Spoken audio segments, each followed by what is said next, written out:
Hello, I'm Brian Farrell Jr., the winemaker for Caelesta here in Templeton, California, right outside of Paso Robles. We are a 1,000 to 2,000 case winery. You have the Paso Robles AVA, and we are in the Templeton Gap AVA, one of the southeastern kind of sub-AVAs. All organic, all sustainably farmed, dry farmed, and we focus on making Rhone wines as well as Spanish and Bordeaux-inspired wines, which all seem to thrive here in Paso thanks to the Mediterranean climate and also the limestone soils, which help with water retention, water drainage, all those fun things. We are family owned, so it's myself and my parents. We purchased this property, which is 200 acres overall, 35 planted grapes, 10 to black truffles. So we are now on the top hill at the Caelesta Vineyard, so we're about a 1,400 foot elevation. So we are in the Templeton Gap AVA, or sub-AVA of Paso. So we're in kind of the southeastern corner. So if you look behind me over here, you can actually see the west side of Paso. So essentially the west side of the Templeton Gap AVA into the Willow Creek AVA, and then also the Caelesta AVA in that direction, which is kind of nice. And then you can also see what makes this the Templeton Gap AVA, which is the actual gap, which is a gap in the mountains that way, where we get a coastal breeze that's it's usually a little bit mellow from 10 to 2 p.m. and then it kind of turns into a tornado from 2 to sunset. But it's we love it here because it keeps our vineyard a little bit cooler than the rest of the area by like 5 or 10 degrees, depending on the day and on the breeze. And then on top of that, also reduces our mildew and frost pressure, which is really nice. So we don't have to spray as much, don't have to do a lot of other things that other vineyards have to. Is that specific to the entirety of the Templeton Gap AVA, or is that something that this vineyard is specific to? I would say it's generally the entire AVA, but we are definitely a good example of the benefits for the AVA, just given our extreme slopes and kind of exposure to that breeze. Yes. So we are facing southwest right now. So we are growing Tempranillo right here, and then Mourvèdre on this side. So the idea is, this is pretty much direct south facing. Tempranillo, super thick skins, can handle that heat. Plant this south facing, and then also Carignan on the other side of this block, which also loves that hot weather. Like, that's why we planted it. And same with Mourvèdre, where over here, you can see it's the last to have bud break, last thing to get picked. But over here, also kind of this is more southwest facing. Mourvèdre, not incredibly thick skins, but it does love the heat and it does love the south-facing slopes. Templeton Gap Mourvèdre, I personally love it.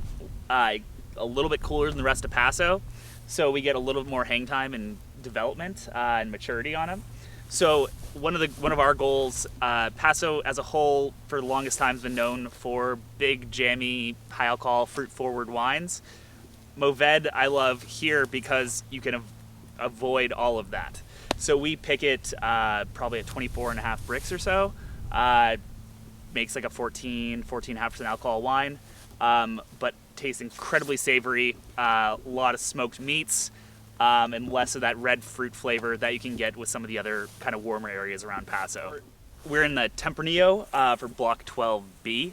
So we planted Tempranillo amongst other things because my dad and I both like to drink Spanish wines, especially Rioja. So we planted about 4 acres of Tempranillo. It's getting to become more common in Paso. It loves this climate, can survive without much rain, loves the heat. But I will say here in Paso, Tempranillo is a much different animal. So instead of having kind of ruby, garnet, like American oak, kind of lighter, or not lighter Tempranillo, but Spanish Tempranillo, the Tempranillo here in Paso, but especially our site, incredibly inky, incredibly big, a lot less fruit forward, a lot more just straight tobacco and leather here, but just the color and density of the wines are pretty impressive. So it's been interesting to learn how to make over the years, because it is definitely a different animal relative to other places it's grown. You still get the same grippy tannin and Tempranillo characteristics, but just with so much more color to where you can make a wine that can age a very long time from it. So we are now in one of our main blocks of Grenache. So it's block 9. So it's our main block that goes into our standalone Grenache that's usually 90 to 100% Grenache. And we do that because of it is northeast facing, less direct sunlight, retains more color, also a little more acidity too, which is really nice. So it does really well on its own. So Paso Grenache, and I guess Grenache in general, because I will say this is something where I do feel like you can make a Grenache that can taste like Chateauneuf du Pape or even like Aussie Grenache or Grenache in other regions. But it is a lot of red fruit, very floral, depending on how I ferment it, a little bit of spice as well. But very red fruit driven, pretty delicate, especially with how I make Grenache. I don't believe in making it something it's not. So let it be lighter bodied, make it essentially like a warm climate, I don't want to say Pinot, but for the average consumer, that's usually how I sell it in the tasting room. The old idea that sort of Grenache is warm weather Pinot Noir. Yep. So yeah, I'll say and that's where I usually sell it, saying Grenache is warm climate Pinot Noir. And now we have Cinsault coming online in a couple years. That will allow me to make a wine that's what I believe more of a true warm climate Pinot. It'll have some years to figure that out though. So we are now in Block 10 Syrah. So this is pretty much always one of our standalone Syrahs, 100% from this block. So this, I love this block because it kind of makes the wine on its own. Because of the planting aspect, it's a little bit cooler than some of our other blocks that are kind of on the south or west facing side. But great natural acidity, great natural color, but it's really nice where it doesn't get too much tannin year to year, so I don't have to babysit it as much relative to some of the other blocks. But this one, before a vine went in the ground, our vineyard manager who designed this said this was going to be our best block of Syrah. 8 years later, or whatever it's been, he was 100% correct, which is pretty crazy. So we are now on the east-facing side of the Caelesta Vineyard main hill. So behind me, we got essentially the El Pomar District AVA, and then beyond that, the Crescent AVA. So what you'll notice is when you look this direction, the more rolling hills, a little bit flatter. Then if you look towards the west, a lot more mountainous. So we are kind of a border between the mountainous west side and the flatter east side. So it's usually, the way I kind of look at it now, is really expensive to farm with big slopes, a lot easier to farm. So then on top of that, we'll go a little bit warmer because the air will settle down here more than the other side as well. You get less protection from the sun, from just mountains, trees, shade, and all that fun stuff.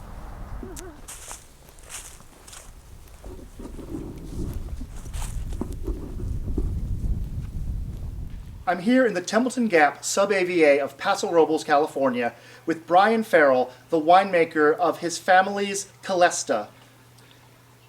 You have some wines for me to taste today. I have a few. Absolutely. Let's get started. So first up is our 2023 Rosé. So this is 60% Grenache, 20% Mourvèdre, and 20% Carignan. So the Grenache and Mourvèdre both picked just rosé, so direct to press, while the Carignan was Carignan Saignée to essentially add a little bit of color and body to it. All fermented and aged in concrete for about 3 months before getting bottled. The idea is to make a Provence-style, high-acid, lighter-bodied rosé here in Paso.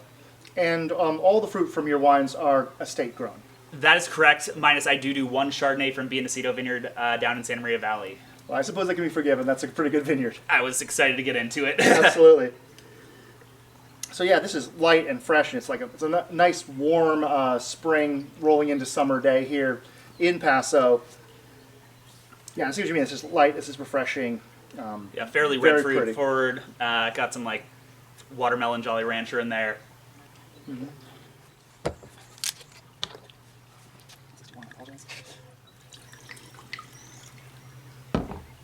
So this wine is actually the reason why I buy the BEEMAN'S Chardonnay, believe it or not. So when we were first designing the vineyard, we had about a half acre that we were going to plant some kind of white grape on. And then we had a 3/4 of an acre of Viognier that we planted to co-ferment with Syrah, do a co-roti style. But my mom loves Chardonnay. We figured we'd do a little half-acre block, right clone, right rootstock, right aspect. And the fact that I actually co-ferment it with underripe Viognier makes it kind of pop. So it's 86% Chardonnay, 16% Viognier, partial Malo, fermented mainly in concrete, a little bit of barrel ferment as well, aged in 90% concrete and 10% neutral oak. And definitely that Viognier really takes over the nose. It does. Viognier is so aggressive and vibrant, but I don't think we've gotten into the kind of custardy, gooey sweet aromatics that you can sometimes get on warm climate Viognier. This is much fresher than that. And that is the goal. The goal is to make it not a Chardonnay and not a Viognier either. Paso, you can get some really ripe white wine here, so I always target about 13% alcohol. Basically keep it a medium-bodied, acid-driven, textural white, while keeping that Viognier under control, not letting it get too big and too viscous and oily too, and also not overpowering the aromatics as well. Yes, no. So first up is Parallax. So it's one of our staple blends here. So it is a GSM. The blend will change a little bit year to year. This is from 2020. So this is 42% Grenache, 40% Syrah, and 18% Mourvèdre. Grenache Mourvèdre fermented in a big neutral oak tank separately, and then Syrah in a stainless steel tank on its own as well. Blended to essentially whatever tasted good, but the idea was cool ferment in the big neutral oak tank, hot ferment in the stainless tank, get color and texture from that hot ferment, nuanced aromatics, a little more red fruit from the neutral oak tank ferment, and then age in a mix of barriques and puncheons for 20 months for bottling. This came out in last September. So what I do for the reds, it's always 20 months in barrel and then either 16 or 22 months in bottle before it gets released. So this is one of those 16 months in bottle before release wines.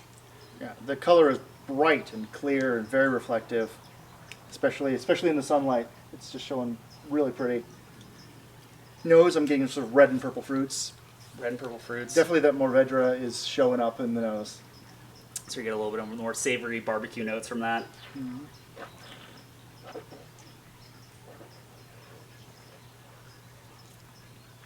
Yeah, medium full, sort of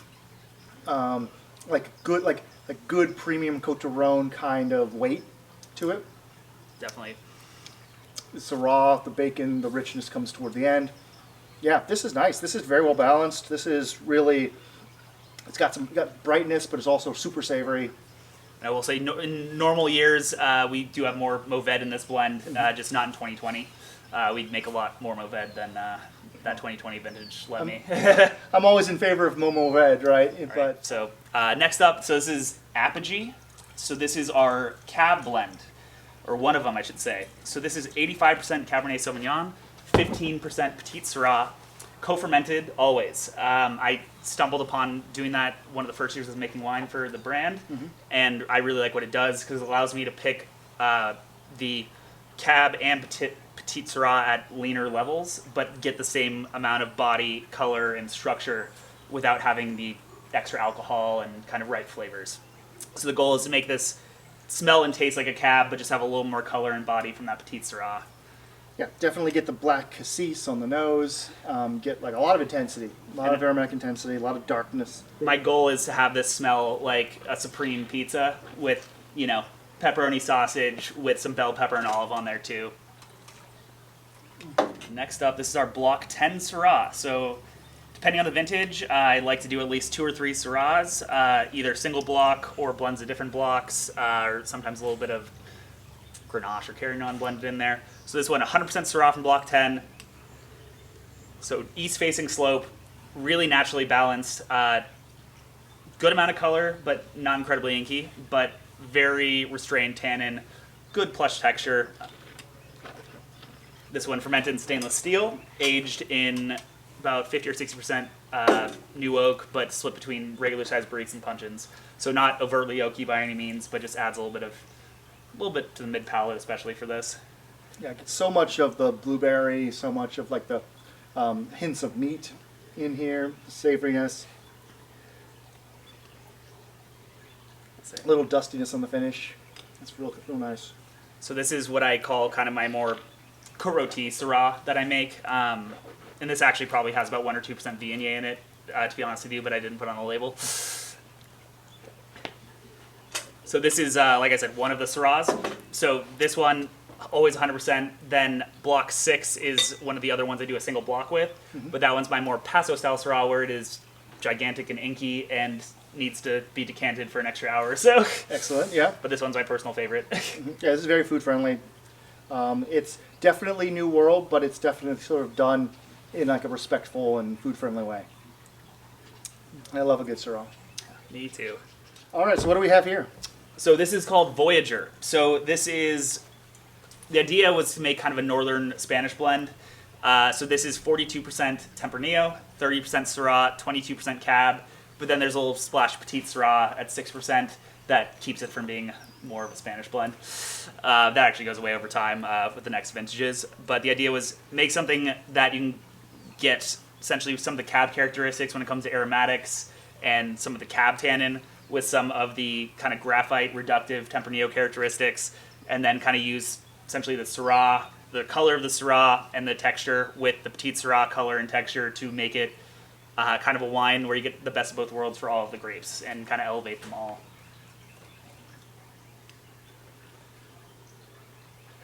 Aromatically, it actually reminds me a lot of like Spanish Graziano or Rioja with a lot of Graziano in the mix. I can totally get that too.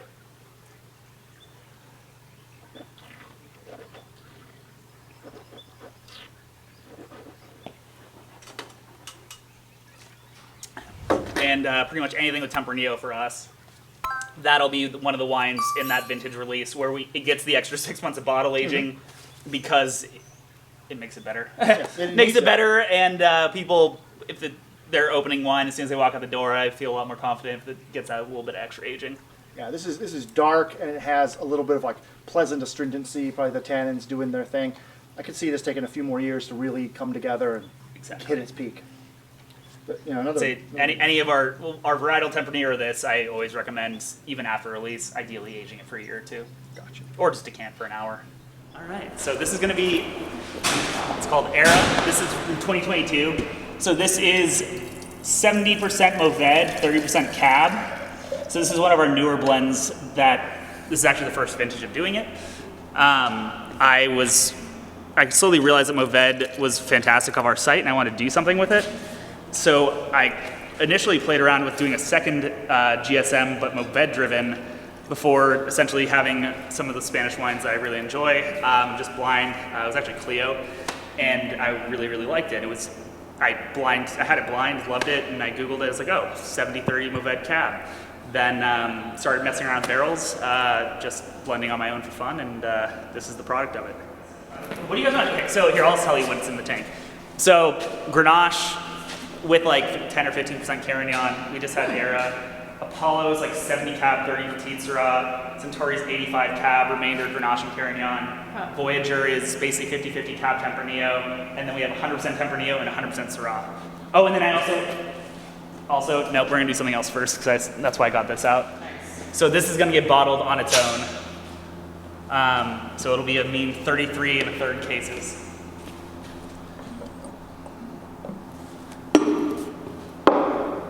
You see that solid A score on there too, so you know it's good.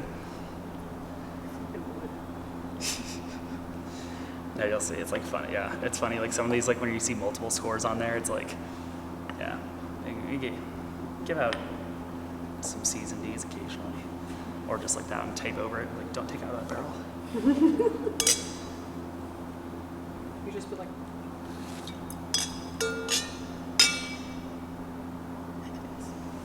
This is a dark Carignan. Yeah, so this is also why I'm like grafting more because I really, really like it. So this is 100% Carignan from 2022. So this is the first year we got fruit after grafting over from Grenache. So south-facing slope, Grenache is getting bleached also just a little bit.